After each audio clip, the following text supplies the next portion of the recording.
voulais pouvoir, à la fin de ma vie, me dire que j'avais fait un tour du monde.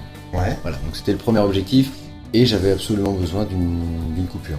J'avais D'accord. besoin de faire un stop, de découvrir autre chose, un truc qui me motive et qui me plaise vraiment, quoi. Là, le billet en lui-même m'a coûté, en tout ça m'a coûté 4005. D'accord, 4500 €. Avant de partir, voilà, avant de partir, j'avais déjà dépensé 4500 €. Et donc, au niveau du logement, qu'est-ce que tu avais prévu? Bah, évidemment, donc c'était essentiellement des auberges de jeunesse, mais aussi ce que j'ai découvert peu de temps avant mon voyage, c'est le couchsurfing. Ouais. Donc ça, c'est un site communautaire où, eh bien, partout dans le monde, je crois que c'est quasiment dans chaque pays, Ouais. tu as des gens qui te proposent soit de t'héberger, soit de te rencontrer pour boire un verre. D'accord. Un truc qui est bizarre, c'est que quand tu es dans l'avion, quand tu pars le premier jour, Ouais. entre Helsinki et Tokyo, et tu te dis, mais putain, qu'est-ce que je vais faire, quoi. L'Asie, en tout, t'es resté combien de temps? À peu près 3 mois. Qu'est-ce qui t'a le plus marqué au cours de ces 3 mois? Alors, il y a la découverte avec le couchsurfing, donc notamment au Japon, où là, je me suis retrouvé avec un couchsurfer qui, lui, tous les mois, organise un voyage en bus. Il a un petit bus de 20 D'accord. places. Donc on arrive, il nous prend à Tokyo, après on fait les villes principales pendant 9 jours. Donc on est d'autres couchsurfers, donc il y avait 3 Espagnols, il y avait un Marocain, un Anglais et un Américain. Ouais, donc génial pour rencontrer des gens. Et aussi lui, il essaie au maximum d'intégrer des Japonais.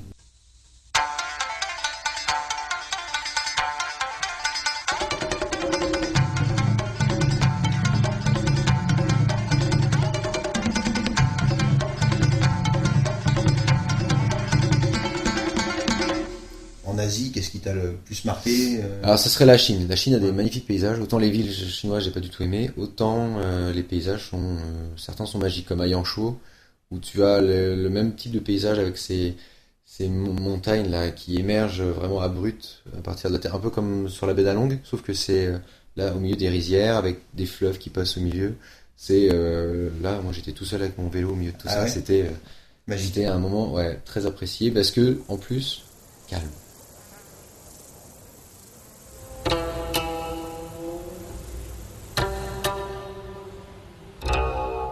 Parce que l'Asie est très bruyante. Bon, Japon pas trop, mais Chine, Vietnam, Cambodge et même Thaïlande sont des pays très très bruyants. Mon objectif était de passer le jour de l'an à Sydney, voir voilà l'Arbour, là, l'opéra avec les feux d'artifice. Les nuits d'hôtel pour le jour de l'an coûtaient une fortune, donc j'avais décidé de pas prendre de nuit d'hôtel. Donc, D'accord.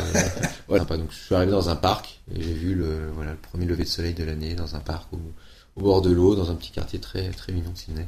Et donc, t'es parti combien de temps sur l'Australie? T'as fait le tour? L'Australie c'était 6 semaines. D'accord. Donc j'ai bien fait Sydney, Melbourne, la Great Ocean Road, Alice Springs avec un super tour au Uluru. Et Uluru, donc anciennement Ayers Rock. Hein. voilà, avec le Kings Canyon. Donc là, j'ai décidé d'aller à Perth. Et c'était magnifique. T'es parti comment sur la côte ouest? Alors là, c'est un autre système. Donc c'était pas du couchsurfing, c'était un système tu loues ta place dans un van, Ouais. dans un monospace où t'as tout le matériel pour camper, frigo, tente, etc. Et tu sais pas avec qui tu seras. Donc ça avait 5 places. Moi, je me suis retrouvé avec 3 Allemands et une Anglaise. D'accord, vous êtes parti sur la côte comme ça. Et on est parti, donc c'était pour 9 jours. 9 jours de voyage 9 jours inoubliables. incroyable, ouais. Hold you up again. Now hold you up again. J'ai nagé avec des dauphins à Monkey-Maya. C'est un endroit qui est connu pour avoir des visites des dauphins couramment. Et là, voilà, ce matin-là, j'ai eu beaucoup de chance. Ouais. Il y en a un qui s'est approché et après, d'autres sont arrivés autour de moi.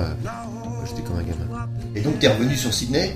Je suis revenu sur Sydney le jour où il y a eu le cyclone sur Cairns. Ouais, le fameux cyclone. Hein. Voilà.